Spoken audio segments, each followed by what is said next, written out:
Hello and welcome to Spirit Journeys. My name is Rita Ricks and I appreciate you joining us today as I and my friends talk about Permission Granted, a journal of spiritual epiphanies.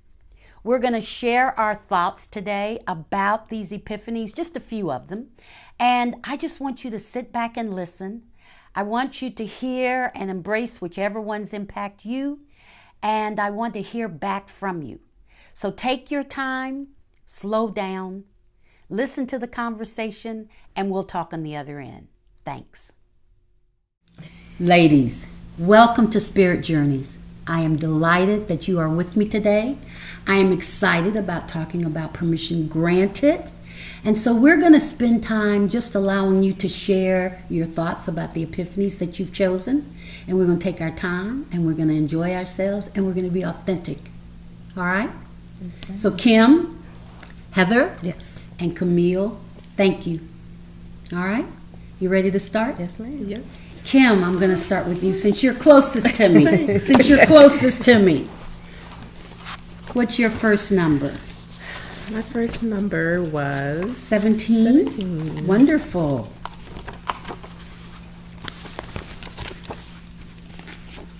And so appropriate. Mm-hmm. Okay, I'll read it first. Well, you need to say that again louder because that's important. I love the fact that when you choose a number, it just speaks to you. So this is appropriate. Go ahead and read. Okay. Read labels to know what's in the food you buy. Your body is your temple, and you must be fully aware of what you are putting in it. Take care of your body today, and it will be good to you years from now. What are you eating? So, for number 17, I just let the book open, and it came to this affirmation. Yeah, go ahead. So, I am a personal trainer, as I told you. Mm-hmm. So, eating and what you eat and working out is very important to me. And it asks, what are you eating? I would say about 15 years ago, I started on the journey of vegetarianism. It was a slow process. Mm-hmm. And I realized through the years that although it came to me in a roundabout kind of way, I realized that it was meant for my journey because I wasn't a personal trainer 15 years ago. Mm-hmm. And I realized that not eating certain foods has brought me to this point of, I won't say total health, but almost total health. And I think what you put in your body is very, very important. And I would like to see many women and men think about what they're putting in their bodies. And yeah. So what have you given? So what are some things that you've given up? I gave up, and initially I gave up beef and pork. Mm-hmm. And then years later I gave up chicken and turkey. Mm-hmm. And then at the end, I gave up fish. Wow. And 2 weeks ago, I gave up, I went vegan and gave up eggs. Wow. Oh, my goodness. Not eggs. Yeah. Eggs, cheese, yeah. butter, and all that. Wow. Can I ask, what do you eat? Right. What do you eat? What's left? Right. So I'm an Asian American. No, I'm not. But I like rice. Mm-hmm. I eat lots of rice. Mm-hmm. I eat a lot of beans and lentils. Mm-hmm. I don't eat I'm going to be honest and transparent. I don't eat as many vegetables as I should, but vegetables and fruit is something I'm working on. Okay. So that's what I eat. Wow. It's interesting because we had just in our service last Sunday, and the pastor was talking about the fact that the body, this is our temple, and that God lives within us, and so we must take care of it. And he said the food that we consumed communicates with our body. True. It sends messages, which I thought was so sharp. Mm-hmm. The food sends messages to different parts of our bodies. So I can imagine where fried chicken, the message for fried chicken goes somewhere back here. Right. You know, Right. But I just love that. There is this connection between what we eat and what our body needs. And when we are not feeding it or nourishing it correctly, then the body has to go elsewhere to get what it needs, and or it goes lacking. Right. So I am not a true vegetarian, but I have given up pork, beef, and chicken. Okay. Somebody told me one time, you're not a true vegetarian until you don't eat somebody's mother. Wow. Or something that has eyes. Or something, see, or something that has eyes. Yes, yes. Okay, so very good. Do you read labels?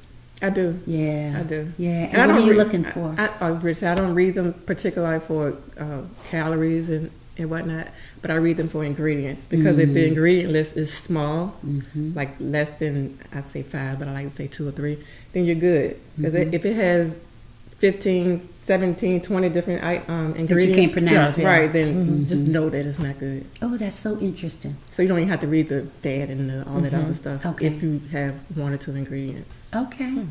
Thank you. good to know. That was good. Yes. That was good. Miss Heather, Yes, ma'am. what did you choose? Page 2. All right. What you do today forms your tomorrow. Think about it. Your today builds on your actions of yesterday, and your tomorrow builds on your accomplishments of today. Be purposeful in your daily activity to ensure that your behavior is bringing you closer to your goal. And what is your goal? This spoke to me because I think it's so true. It goes back, you can use yours. What you eat today will also help you in the future. But how I look at this is my goal basically is to be the best that God wants me to be in whatever that path is. As far as what I've done in my past in my job, I think that stepping out in faith and being an entrepreneur now has helped me reach my goal of being the best I can be. So basically what you do today, what you say today, what you eat today will ultimately affect you in the future. That's good. What positive things you put into your life will help you, and what negative things you put and speak and say today will also render your outcome. So that's what I... So it sounds to me that you have to be intentional. Yes. What does intentional mean to you all? On purpose. Yeah, doing it On purpose. Yeah, you stop and you think about what it is you do. Yep. Yeah. Because, and I love that saying, because if you are in fact present in your day, instead of spending, I've heard that we spend almost 65-70% of our day thinking about the past. And then another 10% or 15% thinking about the future, which leaves such a tiny amount about what we are doing in the present, and it's wasted because this today is what we were thinking about yesterday as tomorrow. Right. And so when we focus on right now, what am I doing right now? Who am I talking to right now? What am I doing right now? Right. And if it's not working for you, then delete it. Get past it. Don't do it, because your time is so important. Right. And it's amazing to me because we don't even know how much time we have. True. And still we waste it. Still we waste it. Still we just, we ask folks, well, I did a workshop yesterday, and it was like, what's the best thing you did with last year?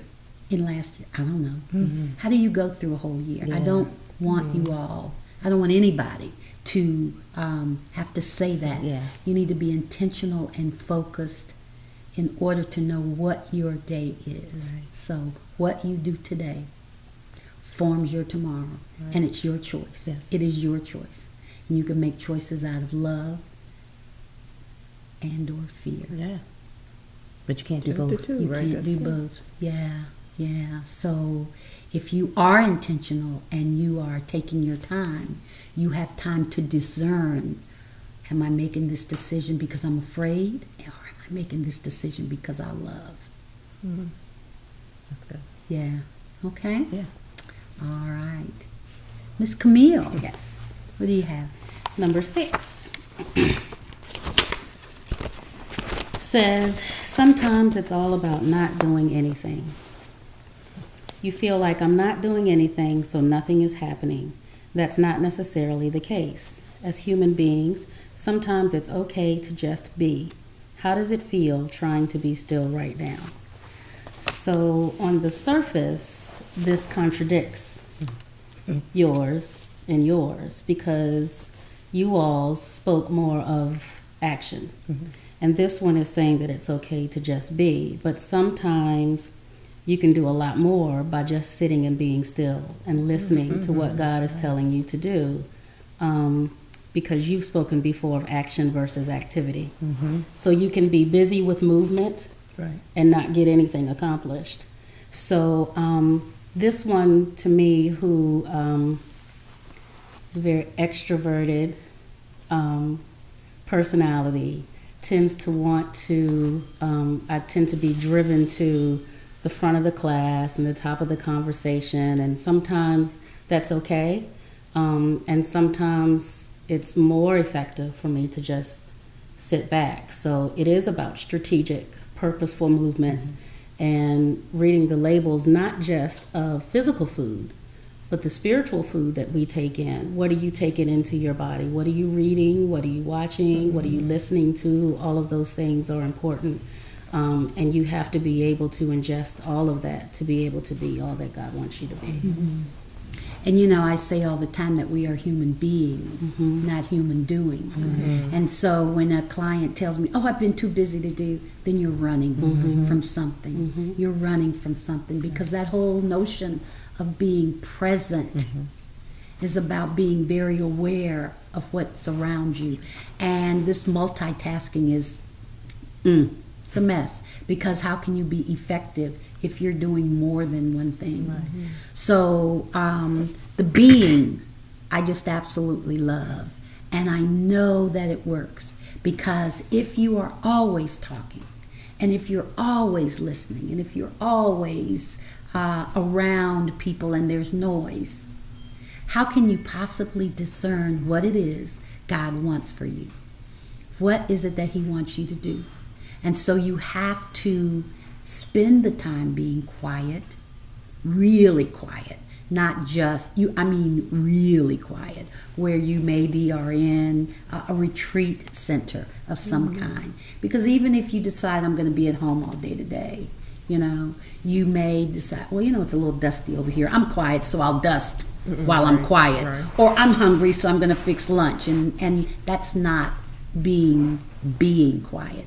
And so I love that you chose that, because at the end of the day, we need to believe, or we need to understand that God put us here with purpose.